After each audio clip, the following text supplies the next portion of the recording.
this is the Nature Boy Ric Flair, and believe it or not, whether you like it or don't like it, learn to love it, because you have to listen to Wrestling is Real. It is the best thing going today. Woo! The worldwide leader of podcasting excellence, the king of podcasts radio network, proudly presents The Wrestling is Real podcast, because wrestling needs us. And welcome again to another Wrestling is Real podcast. Appreciate all of you joining us here. Episode 845. The WWE Draft has concluded. We got through it, and we're not hearing much about it. Really, I mean, it's crickets. I'm sorry.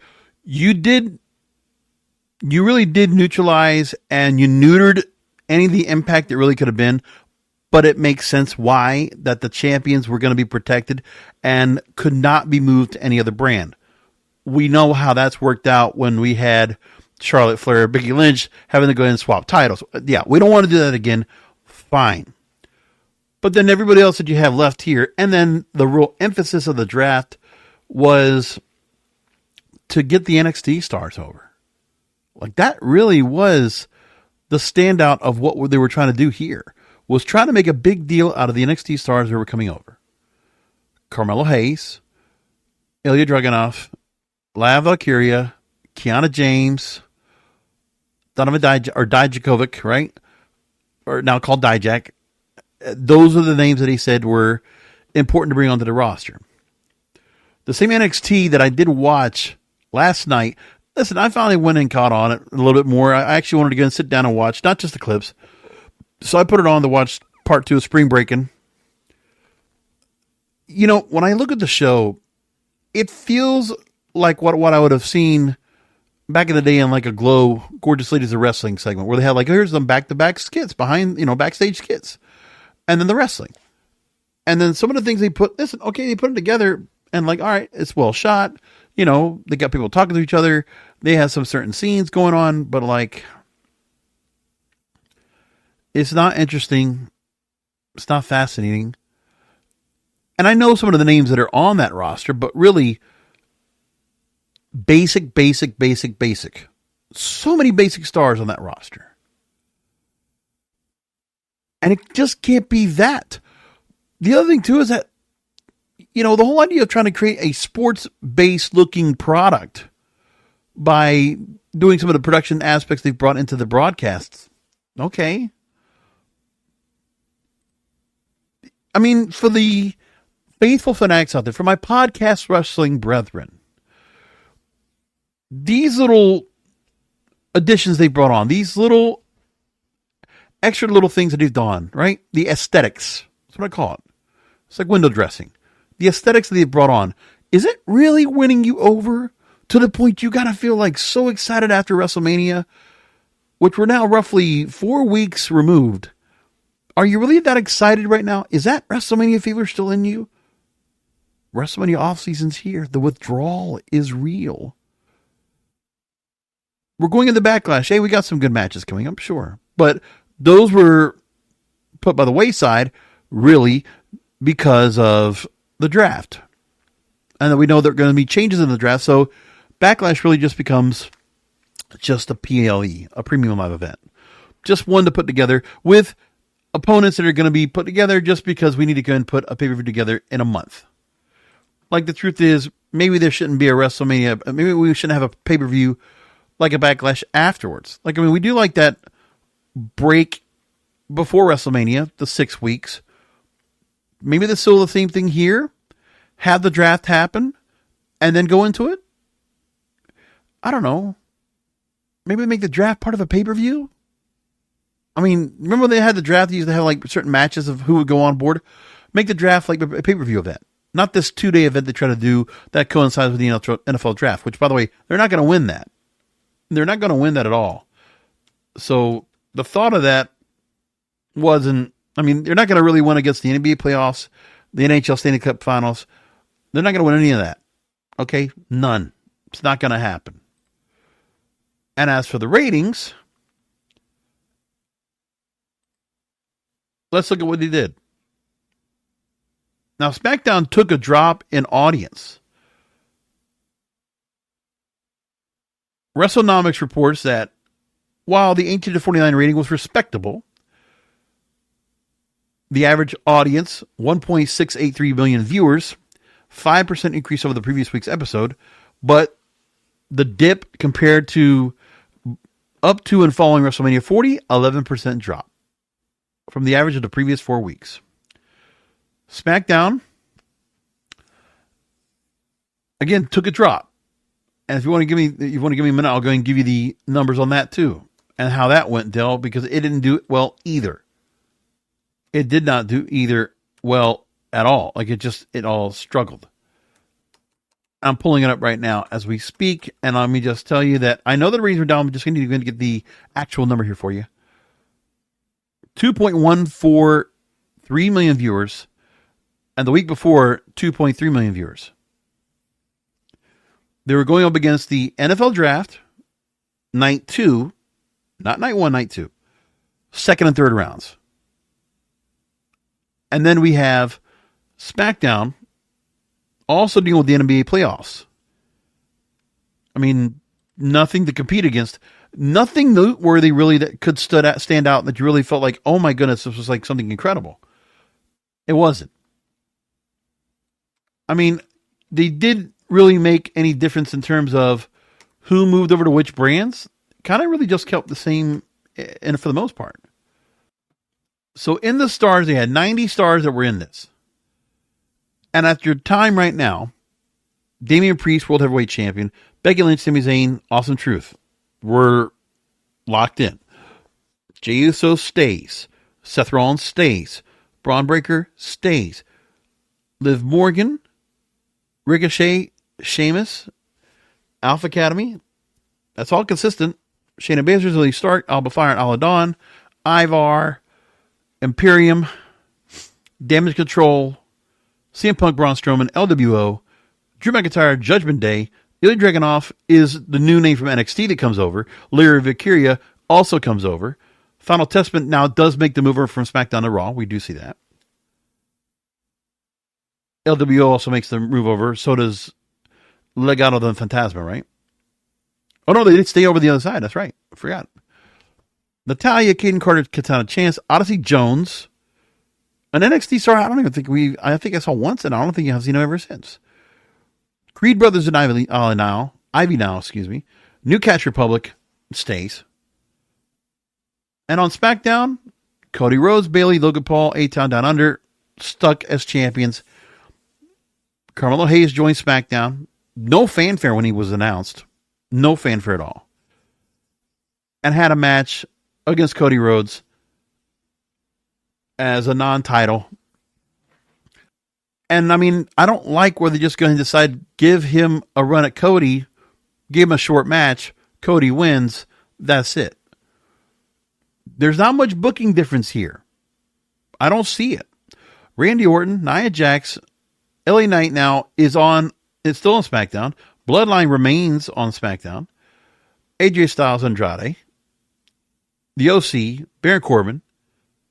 So I guess he's come back from NXT, right? Cedric Alexander, Ashanti the Adonis. Jade Cargill is now SmackDown. Kevin Owens is on SmackDown now. Those are the two significant changes they had. The Pride, Tiffany Stratton, Legado, Shinsuke, Naomi, Chelsea Green, Piper Niven, they now move over. Pretty Deadly. Candice LeRae and Indy Hartwell. DIY moves over from Raw. And then we had Blair Davenport come from NXT. I'm talking about a mainstay that's been around, independence for a long time and has worked everywhere. So to bring up here doesn't make, that doesn't hold anything, doesn't have logic. I mean, of course it has logic. Apollo Crews, Giovanni Vinci, and Tegan Knox. So again, of the stars from NXT, Kiana James, Ilya Dragunov, Lyra Valkyria, Dijak, Blair Davenport, Carmelo Hayes. Tell me of those names that you see right now that are going to absolutely, in 5 years, let's just say that, take the place of Roman Reigns, Cody Rhodes, Becky Lynch. I mean, think about it. Of all these young, new, fresh stars that we're seeing onto the main roster, These are all people that were under Shawn Michaels' tutelage and what Triple H's vision of the return of NXT was supposed to be after the Rainbow brand. Some of them survived the Rainbow Rewind, right? The remake, and then going back to Black and Gold.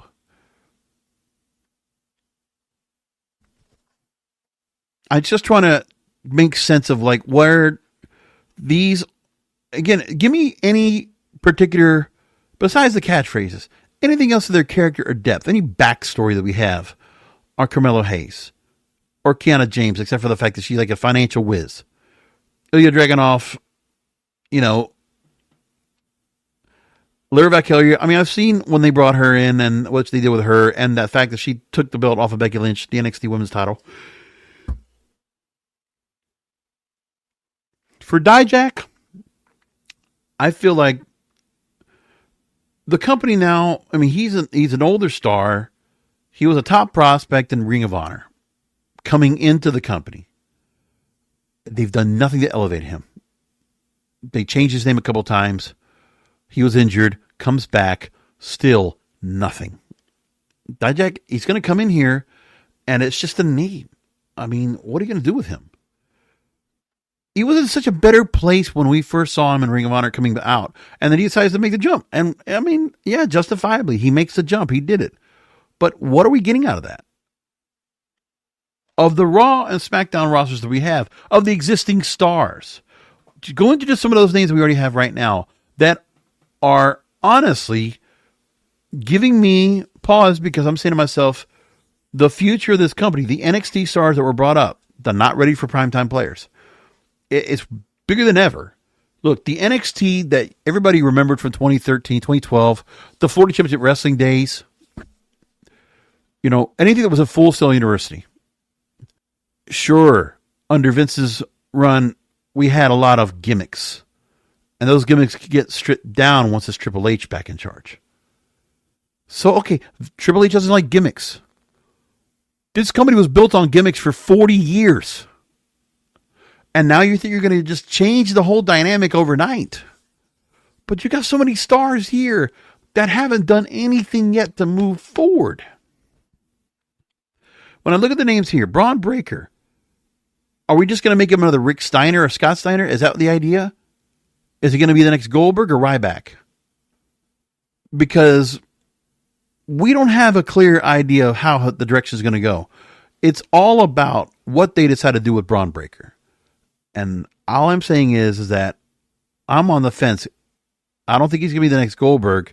They're making him look like the next Ryback. Listen, you want to go and do the squash show now for a while and then eventually put him into a feud? As I say over and over again, you cannot wait for Braun Breaker just to eventually go and give him a title. Did his NXT title run really matter? Did it really matter? Did the stars that he took on to continue to be NXT champion, or who he lost to, did it really make a difference? No, I mean, obviously fans really do follow the product, and, you know, they might have followed the product before, but I mean, really, Braun Breaker, does he get anything out of coming out of there? Like, I mean, you had him tag teaming with Baron Corbin, and that was it. I was like, okay, and then we're moving him up here, and we move these stars up with no feuds whatsoever. And if you do, they're basically really carved out very lightly, and there's a little bit of story behind it, and it's just to fill a segment on TV. When I look at Imperium, since they've been up here, they're tete-a-tete with New Day. New Day it's a gimmick that's been going on for so long, and I don't think it does any justice that Xavier Woods and Kofi Kingston stay together. And we already know that Big E, unfortunately, can't come back. So they can still do the New Day stuff. But, man, there could be a fresh move on these guys. I mean, Kofi, I guess, is just far past. He had his run. Xavier Woods never really had that run. Any titles that he ever had? Not really. I mean, he had tag team titles, but really, what else? Nothing for singles for him. They had some things that he did with them for singles, but not really much. Only when there was injuries, and that's about it. Because what I'm seeing right now of the potential that is on either of these rosters are veterans. When I look at some of the names here that are suspect to me, Kiana James, I don't know. I've seen her wrestle and I've seen the gimmick. It doesn't really stand out to me. Of the women that they have over there, Alba Fire alone, yes. Like I really, I thought what they were doing with the whole fire gimmick, that was cool, but then putting them together takes away. Zoe Stark, nothing here. They gave her the stooge position next to Trish Stratus, and the rub with Trish Stratus this whole time did nothing for her. She's been neglected and ignored ever since that. Really has been that way. Tagging with Shayna Baszler here and there, that's about it. And Shayna Baszler is now working down over at NXT, with Lola Vice in that NXT Underground match. By the way, who sanctioned the idea of having that again? Like, yeah, better idea. Oh, yeah, the people around. But again, this was the Shane McMahon thing. Underground, just because you put it in NXT, you make it the main event, it's still the same Raw Underground that we remember that nobody liked, that nobody cared about. No one cared about. By the way, Omos, not even considered in this whole mix. He's not even on here. Wow. Nothing about him. When I look more at the names, okay. Ivar, you know what? Let's get rid of War Raiders. Let's just give Ivar something else. Are we just going to wait for him to just wait for, Eric to come back? Man, I like War Machine so much better. So much better than this. But they've gone with this direction. They don't care. It's like, all right, whatever. Damage Control, without the Bailey component, they're just kind of there. Dakota Kai sticks out like a sore thumb because they should have just kind of broke up with her as well and just keep it, within the culture, but they didn't do that. Braun Strowman coming back. You know what? That actually looks potential for me because I think Sheamus and Braun Strowman getting another proper run, that sounds interesting to me. Yeah, I sound really old when I say that. I'll look at all these veteran stars and I could just shit on the rookies. No, I'm not doing that. I'm really not. Because there are stars that I really do like from the NXT roster or that have made the call up. Jay Cargill should have never been in NXT. She's main roster. Tiffany Stratton, yeah, she's a star in the making. She's like huge star. But I think that's also on her. I think you just put her anywhere. Like that whole Clueless, that whole feel to her works because she can play it and she can live the part if she wants to. I mean, she really has it. I mean, that's just a look on her. She's it. She has it. It's just a natural, organic it factor that she has. So I have really high aspirations for her. No doubt about it. She's a star. And the way they're booking her right now, involving her, yeah, like I said last week, the interruption in the title match that went to DQ, yeah, I wasn't big about that. Wasn't really happy about the DQ with Chad Gable, with Sami Zayn, and his IC title defense. I wasn't big about that either, but I mean, I still see certain things where the booking stays the same. So Triple H still picks up some of Vince's old habits.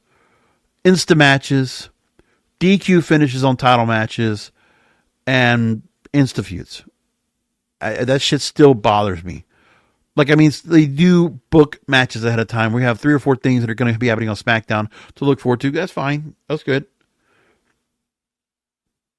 Congratulations to Drew McIntyre to stay on board. Obviously, there's just a few with CM Punk that we know is going to eventually happen. It's nice they can continue to keep this going forward. When are they going to go ahead and start giving the payoff and actually have a match? We have to wait. I would like to go and see where SummerSlam becomes the ultimate place where we have that. Unless there's somewhere else. But Drew McIntyre, CM Punk, that is an example of a feud that we need to replicate. We need more feuds like that. Do you understand? How about another title thing we have right now? The Bloodline. There's no title between Solo Sikoa and Tama Tonga. But that's another. Anybody here going up against. With the Usos also involved. Those are stories without belts. We need more stories without belts that really create heat and really matter. But where are those? I'm looking for those. Show those to me. I mean, seriously, give me that. Joseph Staszweksi at the New York Post, he explains a lot here. Says he has high hopes because of the leaps forward in production of Raw and SmackDown under Lee Fitting, former ESPN producer who took the role of Kevin Dunn's job as longtime executive producer. Now he's producing. Right. An ESPN feel. Okay. And then he praises it. And listen, okay, he's right about all this. A ton of refreshing elements to the company. Continuous shots, often while the wrestler pushing the camera back into the arena or to the back, showing off the energy of the sold-out crowd and moving you more organically to the next story.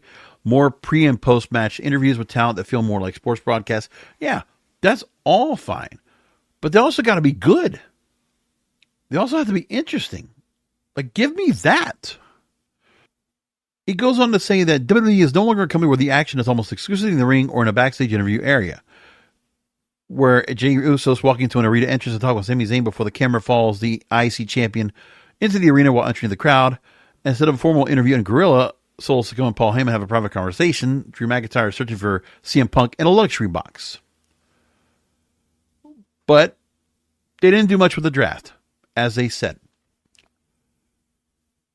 So they show you the logo in the bottom left corner, picks are in, what round it is, added gold to the logo to include NXT. Yellow brand still doesn't get any picks. We get a ticker with the draft picks and who is still available. Yeah, sports type feel.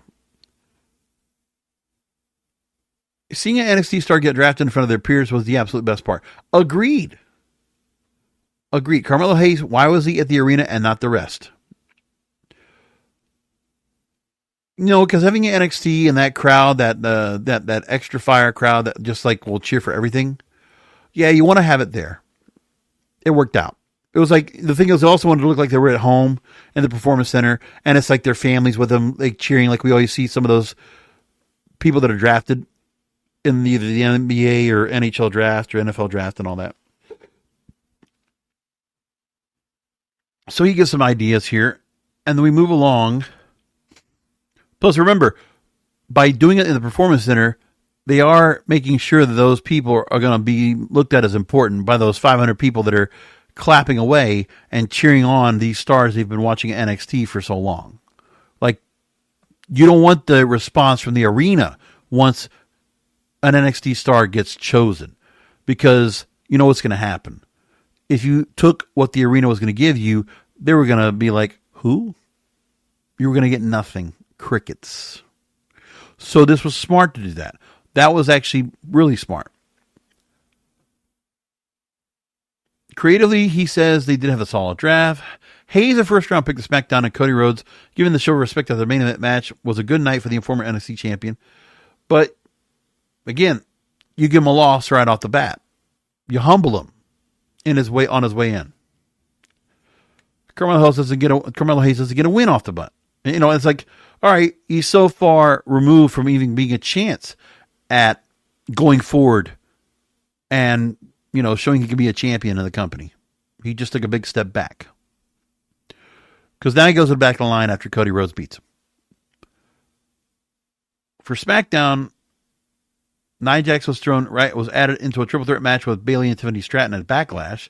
Randy Orton is now set up to face Cody Rhodes for the world title down the line, and tagged with Kevin Owens versus Solo Sikoa and Tama Tonga. So they got that set up now.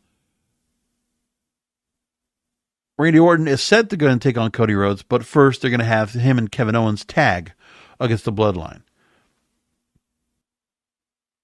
And then for Raw, they get Damage Control to give Becky Lynch new rivals. They're dragging off to put against Gunther and Braun Strowman to be Jey Uso's muscles. And DIY can go after A-Town Down for the tag team titles on SmackDown. You know, yeah.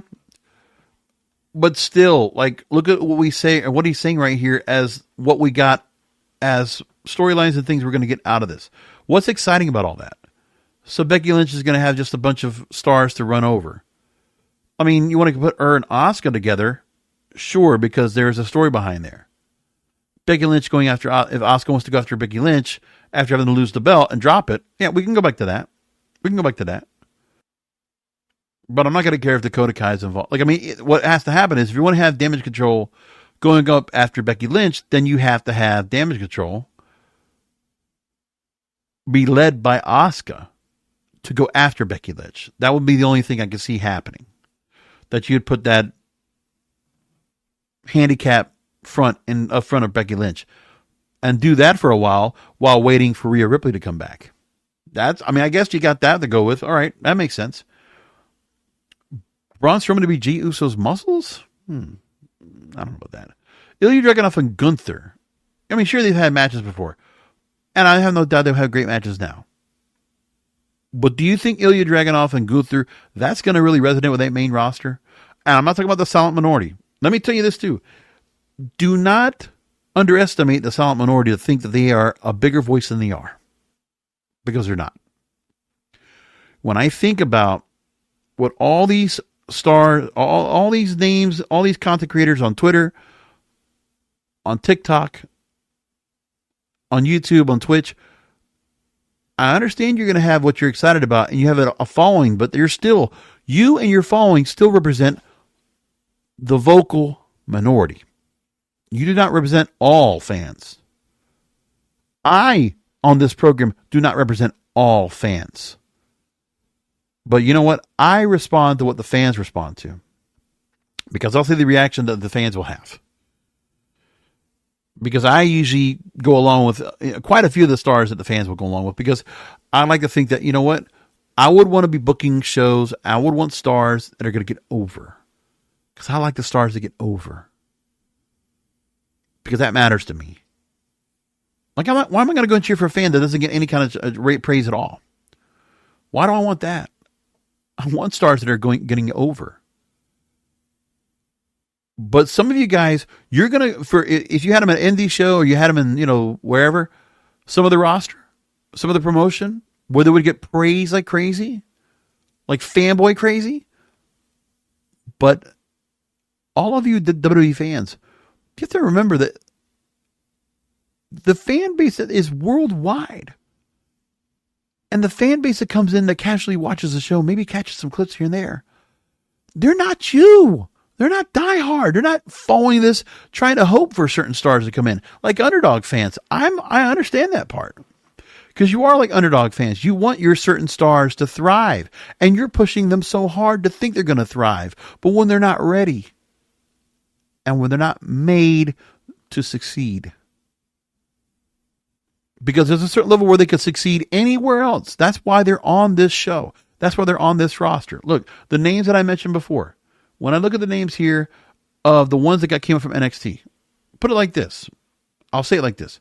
Carmelo Hayes, Kiana James, Ilya Dragunov, Leo Valkyria, Dijak Blair Davenport. Give me those names on any indie show. Make them the main roster in TNA. Make them the main roster in NWA. Make it the main roster in MLW, GCW. Pick it. They would probably get really well over. Probably be well accepted and well heralded. Could have some really good matches over there. I mean, one of the things I got to think about too is that when we see certain stars that, I'll put it like this, man. It's amazing I say this. Because I could shit on AJ Francis is all I want when he was in WWE, man. Top dollar. But man, I see him in TNA with the Joe Hendry stuff, with Rich Swann. I see him dealing with Alex Kane over in MLW. Man, he's good. He could be a real usable asshole. He knows how to be a heel. And I like the character now. Hell, I like what he did with Rich Swann to kind of like reinvigorate his character. I like it. It is not as if WWE couldn't do this, but you know what? They're just not good with certain stars and how they book them. They're just not. And I'm saying to myself, all right, what's going to happen here? Like I said, Blair Davenport, put her any other roster. She excels. Probably a women's champion. Dijak. If you would have seen him still continue after Top Prospect, if Ring of Honor still was around, and like Tony Khan says, yeah, go over to Ring of Honor. He might crown him a champion now. If continuing the path he was on. I'm still thinking about Top Prospect Tournament, and it was Punishment Martinez and Donovan Dijak. And look, hey man, Damian Priest. You know, there are still some that overcome the odds. And there's something about the fact that Damian Priest made through, worked his way. He had a gimmick, by the way. Full-fledged gimmick, had the heat kind of thing, the hedonism kind of thing, the club thing, the look. He had it. Took away from Punishment Martinez. Moved him forward. And we have other parts of his persona in Judgment Day. Because after Edge went away, you had to get something else a little bit more. The Spanish factor. The association with Bad Bunny. All that shit, man. Like, once they turned him heel, something different happened with Damian Priest. And for him to be on top where he's at right now, works.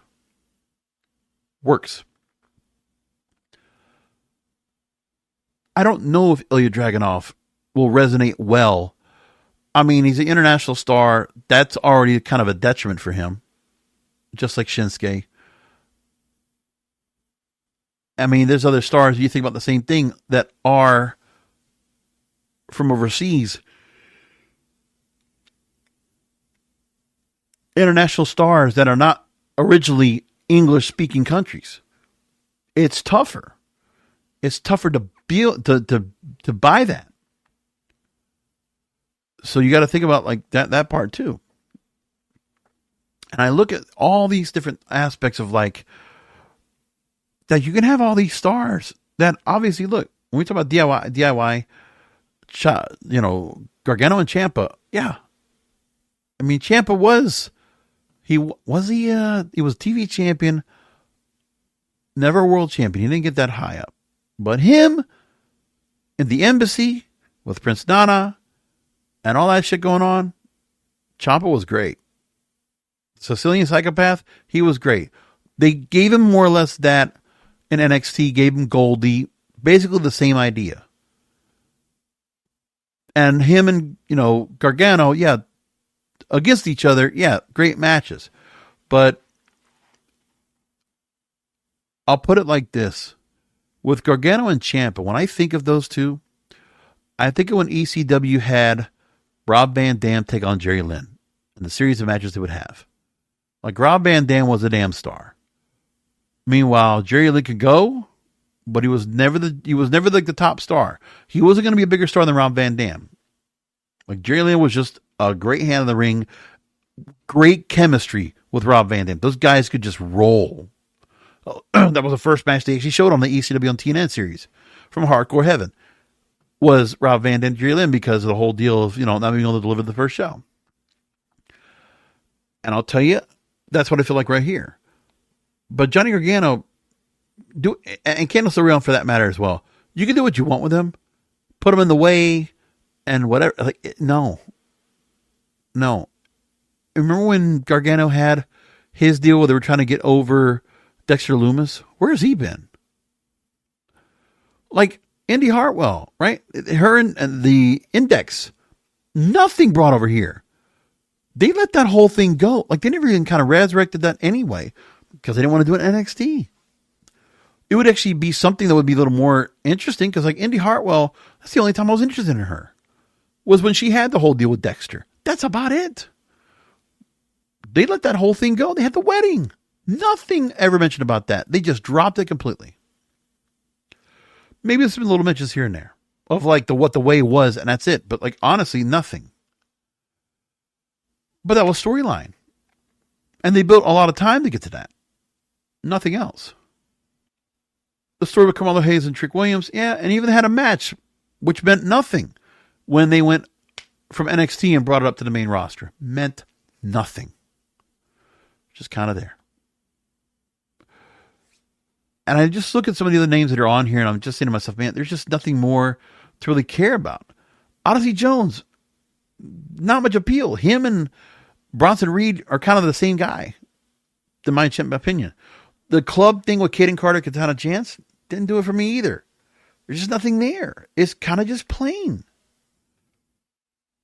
It's almost like just kind of a takeoff of what Naomi was doing with the neon stuff. There's nothing more. Final Testament is a disappointment.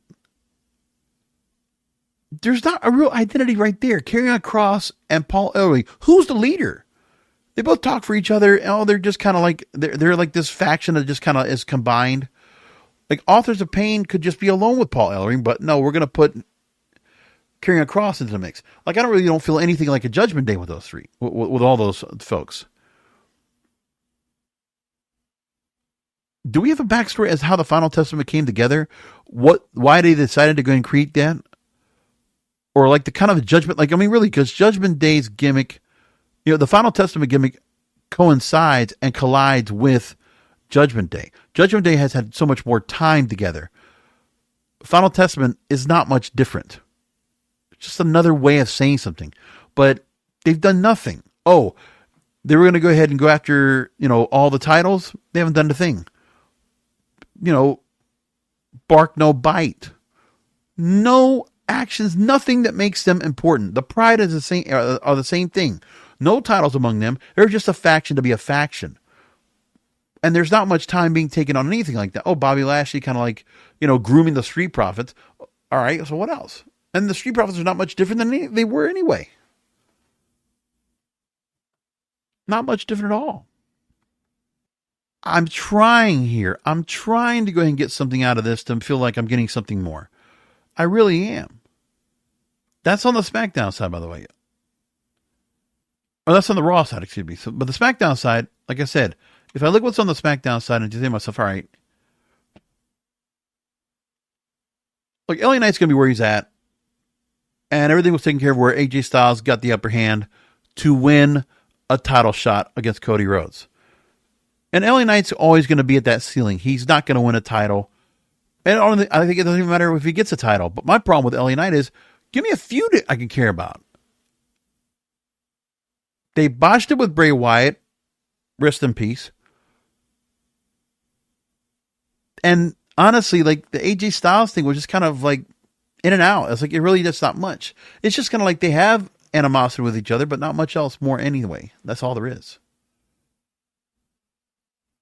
I'm trying here, man. I'm trying. So Nia Jax no longer an issue for Becky Lynch. I wish they could have still done more with that. But like I said, now they got her in the mix with Bayley and Tiffany Stratton. Or no, sorry, that's Tiffany Stratton going in that mix. But yeah, it's like, all right. Jade Cargill, Bianca Belair, I guess they're going after the tag team titles. That's what it looks like what Dave Meltzer was saying. That's what they're going to be going after, the women's tag team titles. All right. But what else? Give me something more. And the fact that they chose who they chose on the NXT roster, which, by the way, they have a lot of other names they could have done something with, but they haven't, right? If I had to go and look at who they have left in that on the end of what's left on the NXT roster right now, going forward, and who could make the call up? Because right now on Arrival, I don't know what Dragunov does. I don't know what Kiana James or Blair Davenport do to really stand out. Are they gonna be catapulted to the top of the main roster? Can they make it? No. Not any of them. Of the names that I see on the rosters now, you look at Braun Breaker, Jade Cargill, Tiffany Stratton. Absolutely. I think there's definitely upside if you get things right with Austin Theory. I'm starting to warm up a little more with Grayson Waller. I think his attachment with Austin Theory is helping a lot. I really do. And so there's some names right there that help out. Like I that's some good off of there. I can appreciate that. Undertaker commented about the WWE Draft. That resonated with a lot of the other people. And I'll get back to the point about what's happening with the NXT stars that could make their way up, because I'm just waiting to see, is there anybody really feel like that has any real gimmicks or anything significant that's going to make a difference? So Undertaker on the draft. On a 6 Feet Under podcast, he says, quote, by the way, Anatosh Bajpal of SES Scoops transcribes, I'll give credit, quote, you know what missed it for me? I wanted to see some deals made right. You know what I'm saying? Like a lot of teams, they want a quarterback. They want to trade up or they trade down. You know, that would to be more compelling to watch. You're expecting your fan base to watch 2 nights of TV content. I mean, to be completely honest, there wasn't really a whole lot of change, really. He says, and noted that WWE was trying, but he wanted to see more drama to hook the fans. Quote, it's difficult to ever get everyone placed right. You got to get everyone placed where they're supposed to be moving forward. And I can tell they're making efforts to do that. The way the draft is promoted, I just think there needs to be something more, like you said, drama. Something needs to happen big where people get hooked. Nothing like that really happened. I mean, they made some noteworthy moments where Roman Reigns was withdrawn from the draft. They made that a big deal on SmackDown. But other than that, what else do we got? Like, what else is there to go ahead with, right? And Undertaker's got good points here.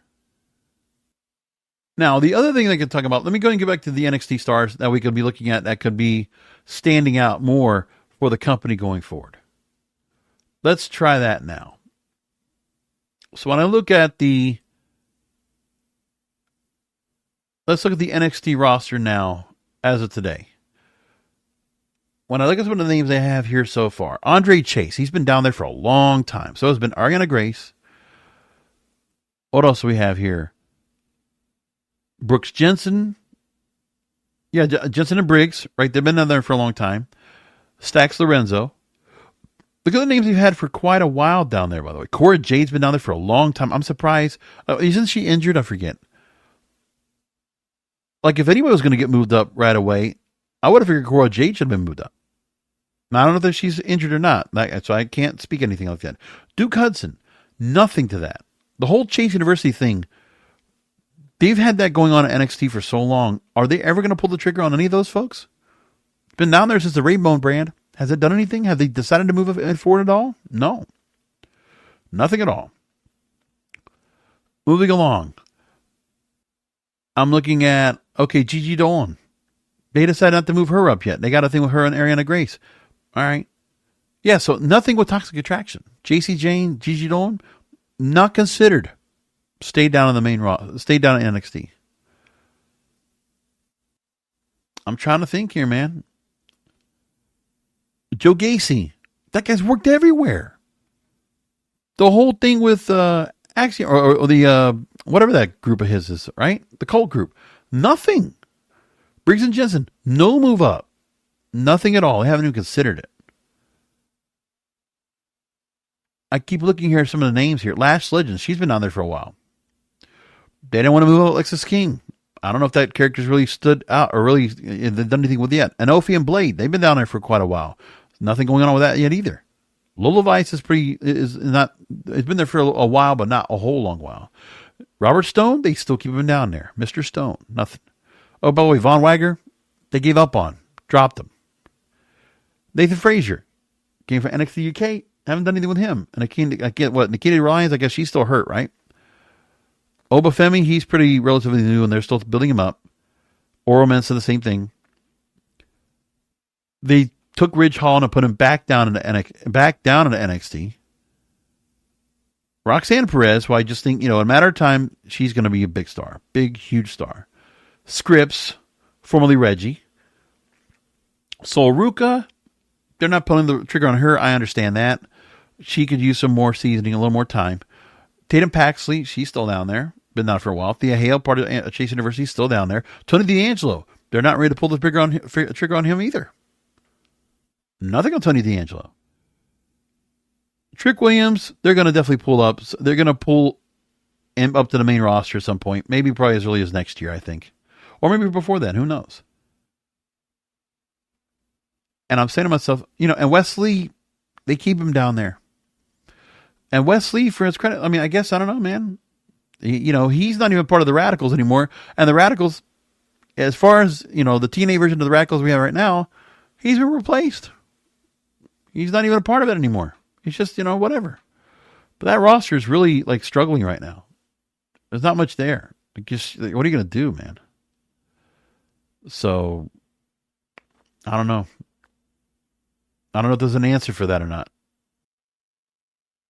Now, Daily DDT decides to put some commentary out there and talks about, well, if the NXT roster is not going to do really well, let's do something with the collaboration with other organizations.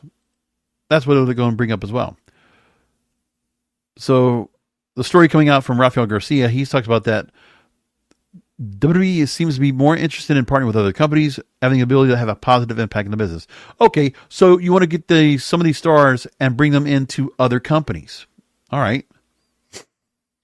So, with All Japan Pro Wrestling, Charlie Dempsey took part in 3 matches for All Japan Pro Wrestling and worked Bloodsport 10 during WrestleMania weekend.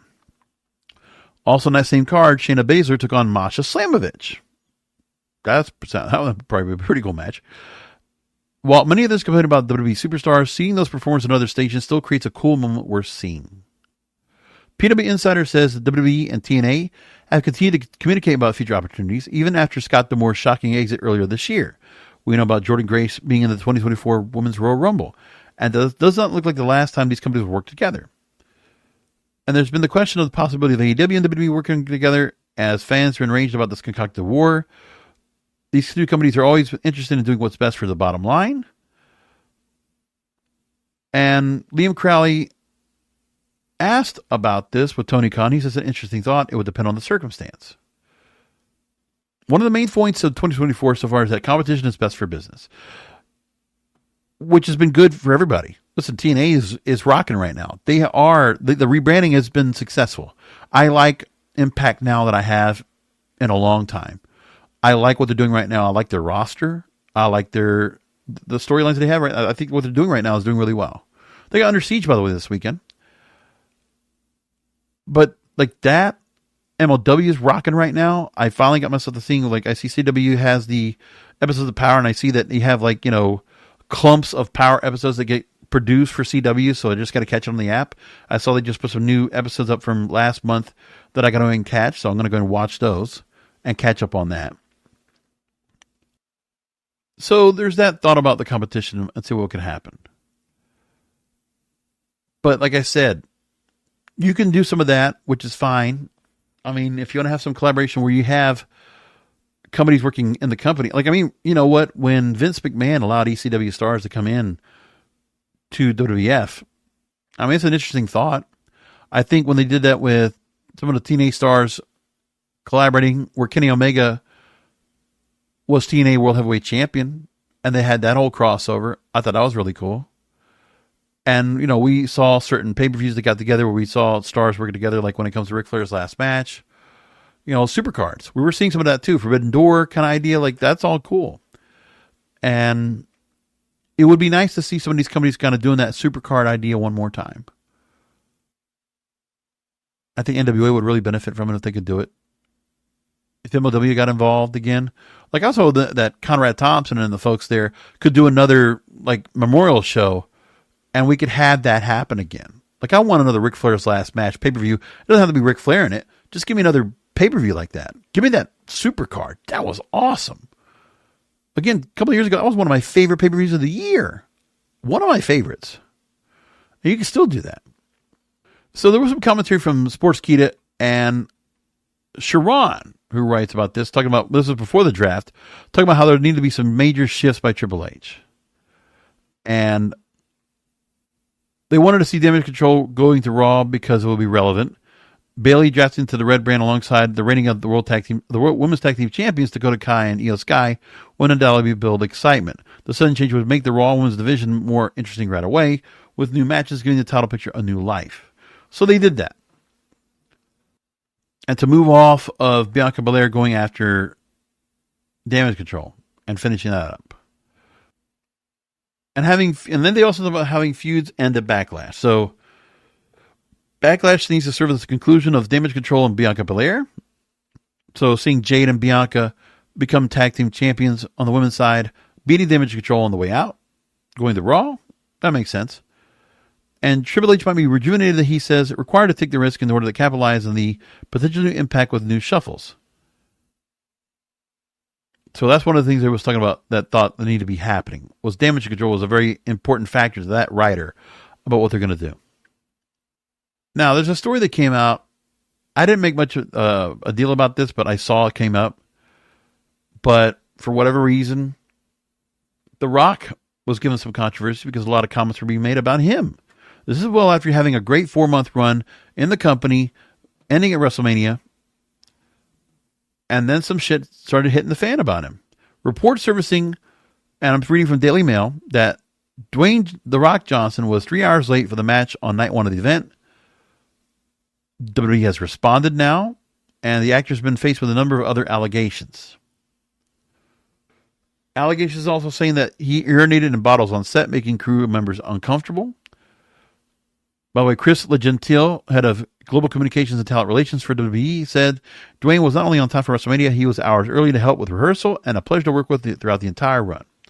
The Wrap.com claimed that the star showed up on his new film Red One up to 8 hours late, costing the film an extra 40 million euros. Johnson would often urinate in water bottles to save time or ask his PA or team to dispose of it. And also the actor would miss entire days of filming, causing the dramatic increase to the budget. And that Johnson had a lack of professionalism, while he was also claimed he was on occasion left over 100 crew members waiting for no reason. Quote, "It was a fucking disaster," one insider told The Wrap, while another said Dwayne truly doesn't give a fuck. Amazon MGM, who's behind the film studio film, they have the film studio that's going to be that's making the film. They responded with a firm denial to the allegations in the report. And they told The Wrap that Dwayne Johnson and $7 have been incredible partners for Red One, a film that audiences of all ages are going to love this holiday season. Our testing has been very strong. The reaction from CinemaCon speaks for itself. We couldn't have made it without Dwayne's constant work and support. Any reporter that replies we got to this point with him showing up 8 hours late to set is both ridiculous and false, end quote. And another insider close to Amazon MGM said the budget never actually veered far from the figure it was greenlit at. And a source told The Wrap, quote, "It's completely normal for there to be budget fluctuations within 15% of the budget, which is exactly what we experienced." So somebody wanted to go after Dwayne, and I don't know what that was all about, but you know what? All right. I don't know what the whole deal was about that, but they made a big deal out of it, which there wasn't. Not much of it at all. All right, I'll take a few minutes to go and talk about what happened on Dynamite tonight. Kenny Omega's return, seeing the Elite take him out, the story of his diverticulitis, and putting that in the storyline. And now that Tony Khan being hit with the EVP the EVP driver, and now he is going through a lot of shit where it's like, okay, now we're at the point where Matthew and Nicholas Jackson are roles of power now, while Tony Khan works from the sidelines. And now Kenny Omega also says the same. But now that he's been neutralized, we don't know what happens after that. Meanwhile, Swerve Strickland, he's going to take on Christian Cage at Double or Nothing for the World Heavyweight title. We already had that match already set up. And there was a lot of talk about Vince McMahon supposedly selling all his shares in TKO, and Nick Khan also doing the same, but they're both, they still have own shares. And Nick Khan, according to some accounts, is not leaving WWE. And why he shouldn't anyway, because he's must be doing really well where he's at. So I'm going to just think real quickly about what we have in terms of matches before we wrap things up. We have pay-per-views coming up as early as this weekend. TNA Under Siege. I'll go and talk about that now and bring up what they're going to already set up. They're at the Washington Avenue Armory in Albany, New York. And so far, the matches that are announced, the FBI is back in action. That's Guido, Zach Clayton, and Ray Jazz against a team to be determined in a 6-man tag. Jordan Grace will team up with PCO against Steph DeLander and Khan in a max tag team match. Damn, that sounds good. Kind of set that up at TNA Rebellion. So we got that coming up. Spitfire will take on Alicia Edwards and Masha Slamovich for the Knockouts tag team titles. But again, Alicia Edwards and Masha Slamovich is not part of the system. It's just Alicia's going to work with them off-site. Hammerstone will take on Jake Something. That's interesting. So moving along from Josh Alexander, we got that. Mustafa Ali will defend the TNA X Division title against Ace Austin. Good to see him back out there. Back going after a title he won before, that he's won already before. And getting back to that again, that'd be cool. Broken Matt Hardy will team up with Speedball Mountains, Trent Seven, and Mike Bailey against the Systems, Moose, Brian Myers, and Eddie Edwards. That sounds cool. And Josh Alexander and Eric Young will take on Steve Macklin and Frankie Kazarian in a tag team match. That's what you got to set up for Under Siege. I'll be on the road going to Tampa for my niece's graduation. So if I get a chance to watch it, I'll probably watch it on the way up on Saturday morning. Won't have time on Friday, and I have to go to sleep early and get up at 4 in the morning. So it's not going to happen. And as for the pay-per-views coming up, when it comes to AEW, and first of all, we got to talk about Backlash, and then talk about Double or Nothing coming up. Those are the next couple of pay-per-views we got coming up for all of us. First of all, Backlash is this weekend. And by the way, King and Queen of the Ring will be before that on the 25th. And like I said, Double or Nothing's already being set up with matches to get that all ready to go. But Backlash so far has the following matches. Cody Rhodes and AJ Styles for the Universal title. World Heavyweight title, Damian Priest against Jey Uso. Matches are all set up. Like I said, when they set up for title matches, they got that all set. Bayley and Tiffany Stratton and Naomi, triple threat, women's championship, and Bayley will be defending. The one match they have here so far that is, nothing to do without a belt is Bloodline against Kevin Owens and Randy Orton. That's it. The only storyline we have that has nothing to do with the belt. And the women's tag team titles on the line, Kabuki Warriors against Bianca Belair and Jade Cargill. So let's go into the preview predictions on that. Cody Rhodes will retain. Damian Priest will retain. I don't see Jey Uso taking it. And I think something that's going to happen where Jey Uso will not win. And I think it'll be some kind of interference. I'm not sure what. Wow, man. What do I want to say here? Bayley just won the title in WrestleMania. And I'm going to go on a whim. I'm going to say Tiffany Stratton wins. I'm going to take her to win the title. If we get a title change, it's going to be her. I predict that this weekend.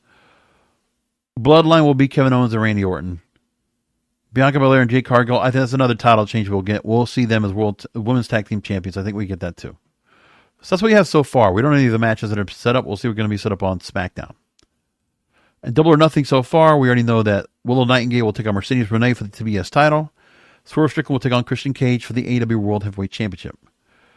Other matches, Will Ospreay will take on Roderick Strong for the AEW International title. And Toni Storm will defend the Women's Championship against Serena Deeb. 4 matches already scheduled there. There's going to be more. And that's the show for tonight.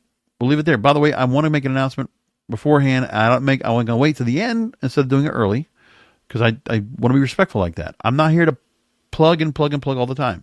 But if you got to this point of the show, then obviously you love listening to the show. You really enjoy what I do on this program on a regular basis. And if you didn't know, I actually did a couple of extra episodes that are for subscribers now. Okay?